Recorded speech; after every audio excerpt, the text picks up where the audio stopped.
അമ്പിമാമ എത്തിയിട്ടുണ്ടെന്ന് ഗീത പറഞ്ഞിരുന്നു. ഞാൻ വന്ന് നോക്കിയപ്പോൾ നല്ല ഉറക്കം. പതിവില്ലാത്തതാണല്ലോ ഈ പകലുറക്കം, അതും ഇത്രയും നേരം. ഉറങ്ങണമെന്ന് പറഞ്ഞ് കിടന്നതല്ലടോ, പറ്റിപ്പോയെന്ന് പറഞ്ഞാൽ പോരെ. 3-4 ദിവസത്തെ യാത്രയല്ലായിരുന്നു, നല്ല ക്ഷീണമുണ്ട്. പിന്നെ മനസ്സെത്തുന്നിടത്ത് ദേഹം എത്താൻ പ്രയാസമായി തുടങ്ങി. പിന്നെ താൻ വന്നാ ഒന്ന് കണ്ടിട്ട് പോവാന്ന് കരുതി വെറുതെ കിടന്നതാ. പിന്നെ ഗീത വന്ന് വിളിച്ചപ്പോഴാണ് ഞാൻ ഉണർന്നത്. അല്ല, താനിത് എവിടായിരുന്നു? രാവിലെ ബ്രേക്ക്ഫാസ്റ്റ് കഴിഞ്ഞിട്ട് ഇറങ്ങിയതാണെന്ന് ഗീത പറഞ്ഞല്ലോ. 1-2 സ്ഥലങ്ങളിലൊക്കെ പോകാനുണ്ടായിരുന്നു, ചില കാര്യങ്ങൾ അന്വേഷിക്കാനും. അല്ല, പ്രത്യേകിച്ച് ആരെയെങ്കിലും കാണാനുണ്ടായിരുന്നോ VPക്ക്? പക്ഷെ ഉദ്ദേശിച്ച പോലെ അവരെയൊന്നും കാണാൻ പറ്റിയില്ല. ഓ, എന്റെ കാര്യങ്ങളൊക്കെ അമ്പിമാമ അറിഞ്ഞിട്ടുണ്ടാവുമല്ലോ അല്ലേ? കുറച്ചൊക്കെ ഗീത പറഞ്ഞു. കേട്ടപ്പോ എനിക്ക് വലിയ അതിശയമായി പോയി. ഓർമ്മയുടെ ലേശം പ്രശ്നമുണ്ടല്ലേ ഇപ്പോ? ലേശമല്ല, കുറച്ചധികം എന്ന് പറയുന്നതാവും നല്ലത്. താൻ വിഷമിക്കണ്ടടോ, അതൊക്കെ വഴിയെ ശരിയാവുന്നേ. ഒരു ആക്സിഡന്റിന് ശേഷം ഇതുപോലെ ഭാഗികമായി ഓർമ്മ നഷ്ടപ്പെട്ട ഒരു ചങ്ങാതി എന്റെ പരിചയത്തിലുമുണ്ട്. അയാൾക്ക് കുട്ടിക്കാലത്തെ ചില സംഭവങ്ങൾ മാത്രമേ ഓർമ്മയുണ്ടായിരുന്നുള്ളൂ. ഭാഗ്യത്തിന് തന്റെ കാര്യത്തിൽ അങ്ങനെയൊന്നും സംഭവിച്ചില്ലല്ലോ. ഒരു 1.5 വർഷം എന്നൊക്കെ പറഞ്ഞ ഒരു മനുഷ്യായുസ് വെച്ച് നോക്കുമ്പോ അതൊരു നിസ്സാര കാലയളവാ. ആയിരിക്കാം, പക്ഷെ എന്നെ സംബന്ധിച്ച് അങ്ങനെയല്ല അമ്പിമാമ. എന്റെ ജീവിതത്തിൽ പല പ്രധാന സംഭവങ്ങളും ഈ കാലയളവിൽ സംഭവിച്ചിട്ടുണ്ട്. പക്ഷെ അതെന്തൊക്കെയാണെന്ന് വിശദമാക്കി തരാൻ എന്റെ കൂടെയുള്ളവർ മനസ്സ് കാണിക്കുന്നില്ല. ബോധപൂർവം എന്നിൽ നിന്ന് മറച്ചു പിടിക്കാനാണ് ശ്രമിക്കുന്നത്. എന്താണ് അതിനെ അവരെ പ്രേരിപ്പിക്കുന്നതെന്ന് എനിക്കറിയില്ല. തന്റെ കൂടെയുള്ളവരെന്ന് പറയുമ്പോ അത് ഗീതയായിരിക്കും താൻ ഉദ്ദേശിക്കുന്നത് അല്ലേ? അതെ. കാര്യങ്ങളൊക്കെ കുറച്ച് ഗീത എന്നോട് പറഞ്ഞു. അതിന്റെ പേരിൽ താൻ അവളോട് പിണങ്ങി നടക്കുകയാണെന്നും പറഞ്ഞു. എടോ VP, നമ്മുടെ ജീവിതത്തിൽ സംഭവിക്കുന്നതെല്ലാം അറിഞ്ഞേ നടക്കൂ എന്നുള്ള വാശി അതത്ര നല്ലതല്ല. ചില നേരത്ത് ചിലതെല്ലാം അറിയാതെ പോകുന്നത് അത് ചിലപ്പോ നമുക്ക് ഗുണമായി വരും. അതൊക്കെ ഓരോ മുടന്ന ന്യായങ്ങളാ. വെറുതെ അതൊന്നും അമ്പിമാമ ഏറ്റുപിടിക്കാൻ നിൽക്കല്ലേ. എന്റെ അനുഭവം മറ്റുള്ളവർക്ക് വരുമ്പോഴേ അതുകൊണ്ടുണ്ടാവുന്ന നഷ്ടം അവർക്ക് ബോധ്യമാവും. താൻ പറഞ്ഞത് ശരിയാ. എന്റെ ജീവിതത്തിൽ ഞാൻ ഏറ്റവും കൂടുതൽ വിശ്വസിച്ചതും സ്നേഹിച്ചതും എന്റെ ഭാര്യയും മകളെയാണ്. എന്നിട്ടിപ്പോ അവർ രണ്ടുപേരും എന്റെ മുന്നിൽ പൊട്ടം കളിക്കുക. അമ്മിമാമൻ അറിയോ, ഇന്നേരം വരെ എന്റെ മകൾ എവിടെയാണെന്നോ എന്ത് ചെയ്യാണെന്നോ എനിക്കറിയില്ല. കുറച്ചുകൂടി വ്യക്തമായി പറഞ്ഞ അങ്ങനെ ഒരാൾ ജീവിച്ചിരിപ്പുണ്ടോ എന്ന് പോലും എനിക്കറിയില്ല. VP, എന്തൊക്കെയാണോ താൻ ഈ പറയുന്നത്? അങ്ങനെയൊന്നും പറയല്ലേ താൻ. അപ്പനൊരു കുഴപ്പവും പറ്റിയിട്ടില്ല. എങ്കിൽ അത് എന്നെ കൂടി ഒന്ന് ബോധ്യപ്പെടുത്തി തരാൻ പറയൂ എന്റെ ഭാര്യയോട്. അവൾ എവിടെയാണെന്ന് എന്നോട് തുറന്നു പറയാൻ പറയൂ. എന്താ, അത് പറ്റുമോ അമ്പിമാമന്? പറ്റില്ല. കാരണം ആര് പറഞ്ഞാലും എന്റെ ഭാര്യ അത് അനുസരിച്ചൊന്നും വരില്ല. എനിക്ക് പരിചയമുള്ള എന്റെ ഭാര്യയും മകളൊന്നും അങ്ങനെ അല്ലായിരുന്നു. എടോ, താൻ കരുതുന്നത് പോലെ തന്റെ ഭാര്യയ്ക്കും മകൾക്കും ഒന്നും സംഭവിച്ചിട്ടില്ല. പിന്നെ ഗീത എന്തെങ്കിലും തന്നിൽ നിന്ന് മറയ്ക്കുന്നുണ്ടെങ്കിൽ അത് തന്റെ നല്ലതിന് വേണ്ടി മാത്രമാണെന്ന് കരുതിയാൽ മതി. തന്നെ കുറച്ചു നാൾ കൂടി ഇതുപോലെ ആരോഗ്യവാനായി കാണണമെന്നുള്ള കൊതി കൊണ്ടാ. ഒന്ന് നിർത്തുന്നുണ്ട് അമ്മയോ. എനിക്ക് വേണ്ടി എന്നെ ജീവനോടെ കാണാനുള്ള കൊതി കൊണ്ട് കേട്ട് കേട്ട് മടുത്തു ഞാൻ. എന്റെ കഴിഞ്ഞകാല ജീവിതം എന്തായിരുന്നെന്ന് അറിയാതെ എനിക്കിനി മുന്നോട്ട് ജീവിക്കണ്ടെങ്കിലോ? അതറിഞ്ഞാൽ പൊട്ടിപ്പോകുന്ന ഹൃദയമാണ് എന്റേതെങ്കിൽ അങ്ങ് പോട്ടെന്ന് വെക്കും ഞാൻ. എന്നാലേ എല്ലാവരുടെയും മുന്നിൽ പൊട്ടം കളിച്ചും നാണം കെട്ടും എനിക്കിങ്ങനെ ജീവിക്കണ്ട. ആരും പറയാതെ തന്നെ അതൊന്ന് അറിയാൻ പറ്റുമെന്ന് ഞാൻ നോക്കട്ടെ.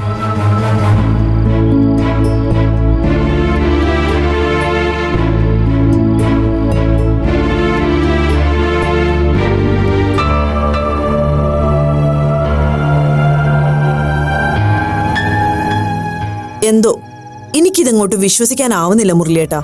മാളുവിനെ ഇഷ്ടമാണെന്നും പറഞ്ഞ് ആ ചെറുക്കൻ അവന്റെ ചേച്ചിയും അളിയനുമായിട്ട് ഇവിടെ വന്നിട്ട് ഇപ്പൊ എത്ര നാളായി കാണും? ഏറിയ ഒരു 1.5 കൊല്ലം. ആ സമയത്തിനുള്ളിൽ പിള്ളേർക്ക് ഇങ്ങനെ മാറാൻ കഴിയൂ? എന്തോ എനിക്ക് തോന്നുന്നില്ല. അതിനിത്ര അത്ഭുതപ്പെടാനൊന്നുമില്ല അശ്വതി. നമ്മുടെ തലമുറയിലെ കുട്ടികൾ വളർന്ന പോലൊന്നും അല്ല ഇപ്പോഴത്തെ ജനറേഷൻ. അവര് വളരെ ഫാസ്റ്റ് മൂവിങ് ക്രൗഡാ. ആഘോഷിക്കുക, വലിച്ചെറിയുക. അതിപ്പോ സ്വന്തം ലൈഫാണെങ്കിലും മറ്റുള്ളവരുമായിട്ടുള്ള റിലേഷൻ ആണെങ്കിലും ആരെയും കാര്യവും കാരണമൊന്നും ബോധിപ്പിക്കാൻ അവര് മെനക്കെടില്ല. എന്നാലും അന്ന് പാവത്തിനെ പോലെ പതുങ്ങിയിരുന്നൊരു നാണംകുണുങ്ങി പയ്യൻ ഈ ചുരുങ്ങിയ സമയം കൊണ്ട് ഇത്രയും തല്ലിപ്പൊളിയായെന്ന് കേൾക്കുമ്പോ അതിന് ജനറേഷനെ മാത്രം കുറ്റം പറഞ്ഞിട്ട് കാര്യമില്ല മുരളിയേട്ടാ. കുറച്ചൊക്കെ വീട്ടുകാരുടെ ഉത്തരവാദിത്വ കുറവ് കൂടിയാ. ആ നെയ്ബർ പറയുന്നത് വെച്ച് നോക്കുമ്പോ അവനെ നേർവഴിക്ക് നടത്താൻ പെങ്ങളും അളിയനും ആവുന്നതും ശ്രമിച്ചാണെന്ന് തോന്നുന്നു. അവരുടെ കൺട്രോളിൽ നിൽക്കുന്നില്ല എന്ന് തോന്നിയപ്പോ അവർക്ക് അറ്റായി പ്രയോഗിക്കേണ്ടി വന്നിട്ടുണ്ടാവും. അതല്ലേ കൊടുക്കാനുള്ളതെല്ലാം കൊടുത്ത് അവരവനെ ഒഴിവാക്കിയത്. അന്നാ കല്യാണം മുടങ്ങിയത് ആലോചിക്കുമ്പോ അമ്മ പറയുന്നത് പോലെ എനിക്ക് വന്ന അപ്പുവിനോട് ദേഷ്യവും നീരസവും ഒക്കെ തോന്നിയിരുന്നു. പക്ഷേ ഇന്നിപ്പോ ഇതൊക്കെ കേട്ടപ്പോ അത് നടക്കാതെ പോയത് എന്തുകൊണ്ട് നന്നായിന്ന് തന്നെയാ തോന്നുന്നത്. ഇങ്ങനെ വൃത്തികെട്ട മനസ്സുള്ള ഒരുത്തൻ എപ്പോഴായാലും ആ സ്വഭാവം കാണിക്കാതിരിക്കില്ലല്ലോ. അത് ശരിയാ. കല്യാണം കഴിഞ്ഞിട്ടും മാളുവിനെ അവന് ശല്യപ്പെടുത്താൻ തോന്നിയത് ഞാൻ നേരത്തെ പറഞ്ഞതുപോലെ പ്രായത്തിന്റെ അവിവേകമാണെന്ന് വെക്കാം. പക്ഷെ എന്നെ അത്ഭുതപ്പെടുത്തിയത് നമ്മൾ ഇതൊക്കെ മനസ്സിലാക്കിയെന്ന് അറിഞ്ഞിട്ടും യാതൊരു കൂസലും ഇല്ലാതെ അവൻ ഈ വഷളത്തരം തുടരാനുള്ള ധൈര്യം ഉണ്ടല്ലോ എന്നുള്ളതാണ്. അതങ്ങനെ വെച്ചുറപ്പിക്കാൻ പറ്റില്ലല്ലോ. അതിനിപ്പോ എന്ത് ചെയ്യാനാ ഉദ്ദേശം? വീട്ടുകാർക്കും നാട്ടുകാർക്കും വേണ്ടാതെ കിടക്കുന്ന ഒരുത്തനെ ഉപദേശിച്ച് നന്നാക്കാൻ പറ്റും തോന്നുന്നുണ്ടോ മുരളിയേട്ടന്? അറിഞ്ഞത് വെച്ച് നോക്കുമ്പോ ഉപദേശിച്ച് നന്നാനുള്ള സാധ്യതയൊക്കെ കഴിഞ്ഞു. ഇനി വേണ്ടത് നല്ല തല്ല. അവനുമായിട്ട് തല്ലിനും വഴക്കിനൊന്നും പോവണ്ട. കള്ളും കഞ്ചാവും ഒക്കെ വലിച്ചു കയറ്റി നടക്കുന്ന കൂട്ടങ്ങളാ. തലയ്ക്ക് വെളിവില്ലാതെ നടക്കുന്നവനൊക്കെ എന്ത് ചെയ്യാനും മടിക്കില്ല. ഓ, അങ്ങനെയൊക്കെ പേടിക്കാൻ നിന്ന നമ്മളെ പോലുള്ളവർക്ക് ഇവിടെ മാനമര്യാദയ്ക്ക് ജീവിക്കാൻ പറ്റില്ല ശ്രുതി. പിന്നെ ഞാൻ മടിക്കുന്നതേ ആരെങ്കിലും ഇതൊക്കെ അറിഞ്ഞ അതിന്റെ നാണക്കേട് നമുക്ക് നമ്മുടെ മോൾക്കുവാണെന്ന് കരുതിയിട്ടാ. അത് നേരാ. പിന്നെ അവന്റെ ഭാഗം പറയാനും ഉണ്ടാവും ആൾക്കാര്. കാരണം ആദ്യം അവന്റെ ഒരു പ്രപ്പോസൽ വന്ന സ്ഥിതിക്ക്. എന്നുവെച്ച് നമ്മുടെ ആ ഗതികേട് അവൻ മുതലെടുക്കാൻ ശ്രമിക്കുന്നത് അതങ്ങ് അനുവദിച്ചു കൊടുക്കാൻ പറ്റില്ലല്ലോ. ഇനി അവന്റെ ഭാഗത്ത് നിന്നും ഒരു തരത്തിലുള്ള ഉപദ്രവവും മാളുവിനും ജോബിനും ഉണ്ടാകാതെ നോക്കണം. അതിന് അവനെ ഒന്ന് നേരിട്ട് കാണുക തന്നെ വേണം. ഏതായാലും താനിതൊന്നും അമ്മയോടും മാളിനോടും പറയാൻ നിൽക്കണ്ട. വെറുതെ എന്തിനാ അവരെ കൂടി ഭയപ്പെടുത്തുന്നത്? സംസാരിച്ചു നോക്കുമ്പോ അറിയാലോ അവന്റെ ഉള്ളിലിരിപ്പ് എന്താണെന്ന്. എന്തായാലും സൂക്ഷ്യം കണ്ടുമൊക്കെ വേണം അവനോട് സംസാരിക്കാൻ. അതൊന്നും ഓർത്ത് നീ ടെൻഷൻ ആവണ്ട, ഞാൻ ശ്രദ്ധിച്ചോളാം. എന്നാ വരൂ, നമുക്ക് ആഹാരം കഴിക്കാം.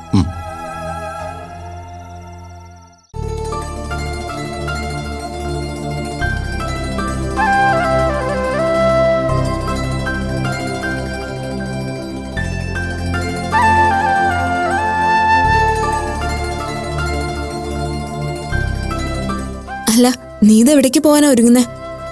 ഞാൻ നന്ദേട്ടന്റെ കൂടെ ടൗണിലേക്ക് പോകുന്നു. എന്തിനാ? ആഹാ, അത് ചേച്ചി മറന്നോ? അപ്പുനെ കാണാൻ ഇന്ന് ഞാൻ പോകുന്നു പറഞ്ഞിരുന്നല്ലേ. അതിന് നന്ദേട്ടൻ കൊണ്ടുപോവാന്ന് സമ്മതിച്ചോ? അതിന് നന്ദേട്ടൻ സമ്മതിക്കുന്ന എന്തിനാ? പോകുമ്പോ ഒപ്പം വണ്ടി കയറിയെങ്കിൽ ഇരുന്നാ പോരെ. എന്നെ ആശുപത്രിയിൽ ഇറക്കിയിട്ട് ഏട്ടൻ കോടതിയിൽ പോയിക്കോട്ടെ.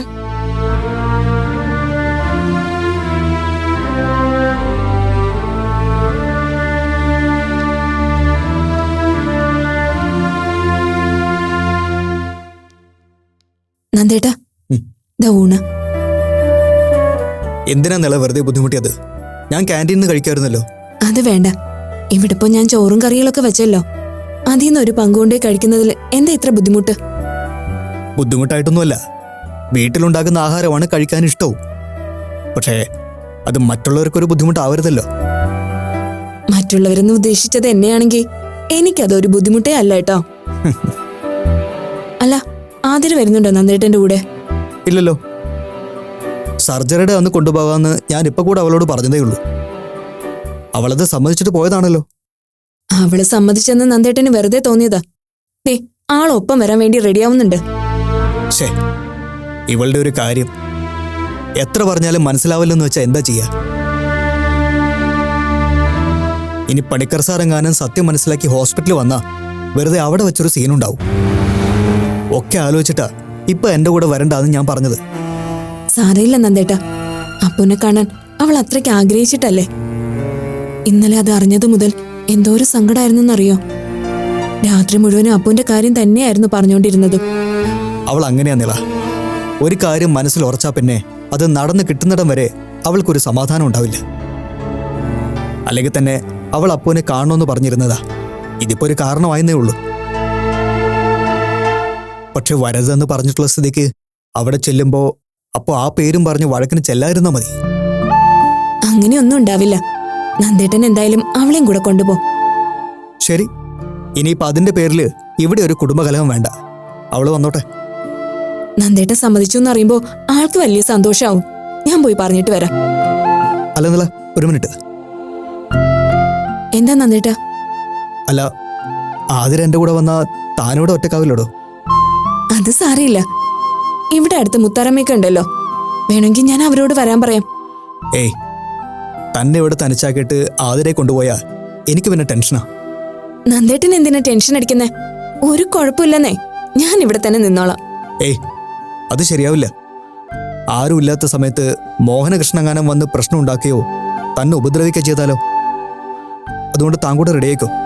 നമുക്ക് എല്ലാവർക്കും കൂടെ പോവാം. അത് വേണ്ട നന്ദേട്ടാ, ഞാൻ ഇവിടെ തന്നെ നിന്നോളാന്നേ. അങ്ങനെ ഒരു റിസ്ക് എടുക്കാൻ തൽക്കാലം ഞാൻ ഉദ്ദേശിക്കുന്നില്ല. ഒന്നുകിൽ ആതിരയുടെ കൂടെ താനും വരുന്നു, അല്ലെങ്കിൽ താനും ആതിരയും കൂടെ ഇവിടെ നിൽക്കുന്നു. ഞാൻ മാത്രം പോകുന്നു. ഏത് വേണമെന്ന് നിങ്ങൾ രണ്ടുപേരും കൂടെ അങ്ങ് തീരുമാനിച്ചാൽ മതി. എന്താ, തനിക്കപ്പൊന്ന് കാണണമെന്നില്ലേ? കാണണമെന്നൊക്കെ ഉണ്ട്. എന്നാലും അവരുടെ പ്രൈവസിയില്. ഓ, അതൊന്നും സാരമില്ലെന്നേ. താനും കൂടി ഉണ്ടെങ്കിൽ ആതിരക്ക് അതൊരു സന്തോഷവും. അതെ, തീരുമാനം എന്താണെങ്കിൽ പെട്ടെന്ന് വേണേ. വെയിറ്റ് ചെയ്യാൻ എനിക്ക് സമയമില്ല. ഞാൻ ആതിരയോട് ഒന്ന് ചോദിക്കട്ടെ? ഏയ്, ചോദിക്കാനൊന്നുമില്ല. അവള് ഞാൻ പറഞ്ഞു തന്നെ പറയൂ. ശരി, എന്ന് ഞാൻ പെട്ടെന്ന് റെഡി ആയിട്ട് വരാം. നന്ദേട്ടൻ വെയിറ്റ് ചെയ്യ്, ഒരു 5 മിനിറ്റ്.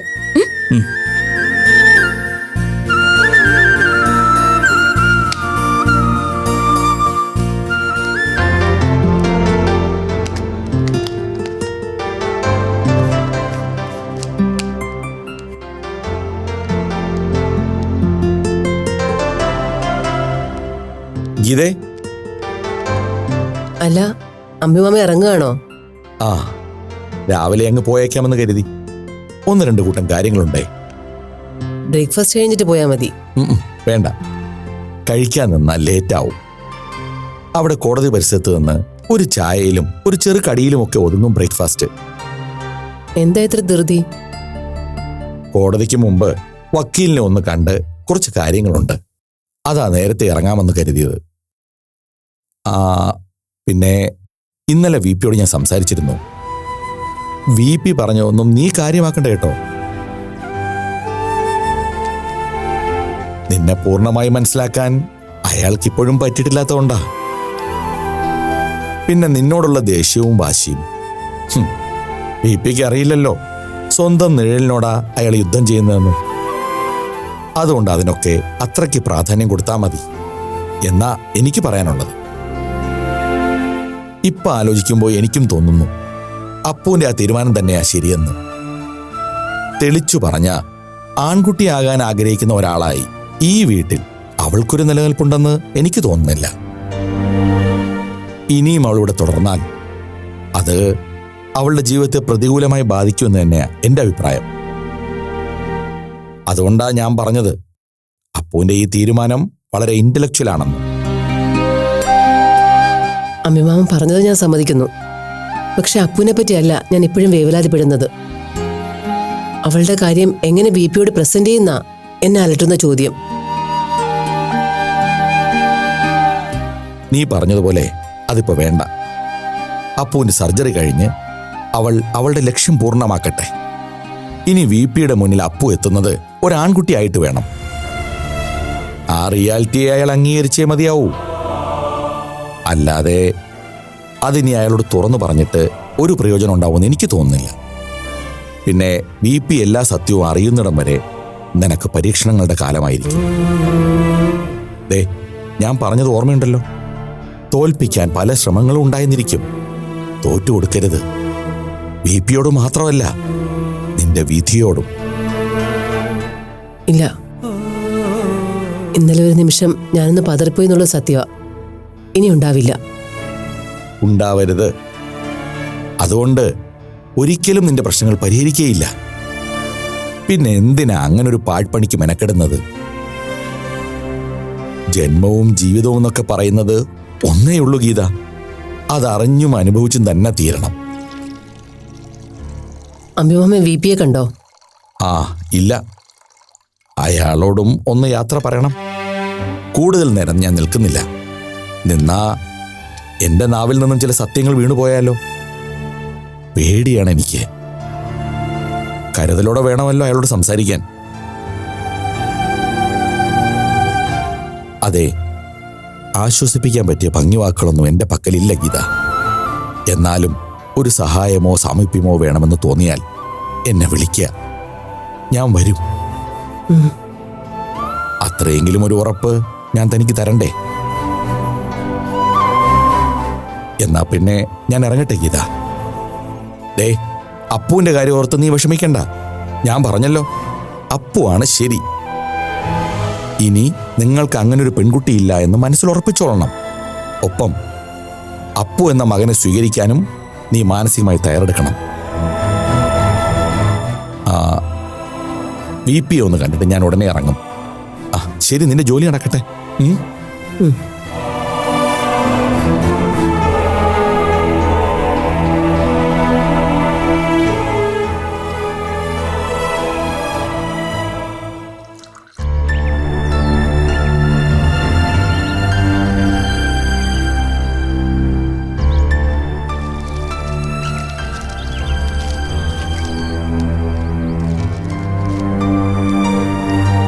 VP, എന്നാ പിന്നെ ഞാൻ ഇറങ്ങട്ടെടോ.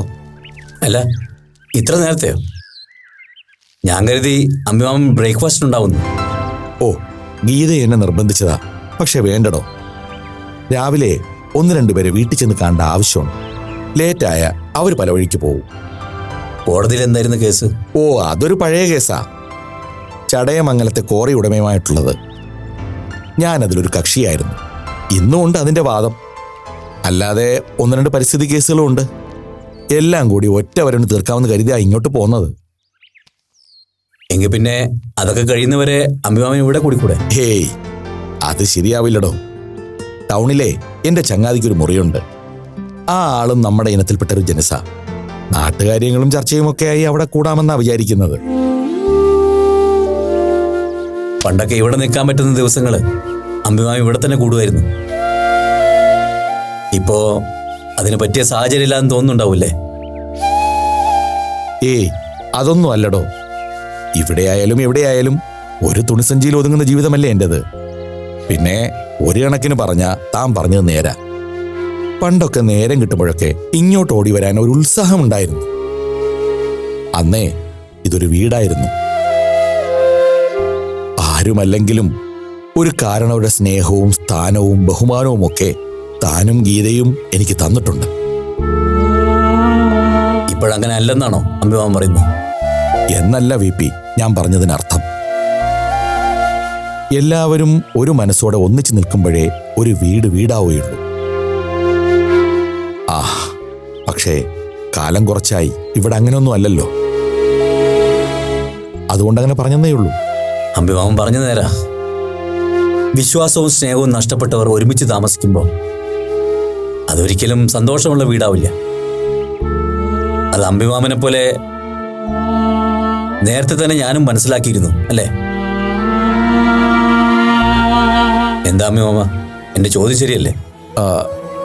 അല്ല, താൻ എന്താ ഉദ്ദേശിച്ചത്?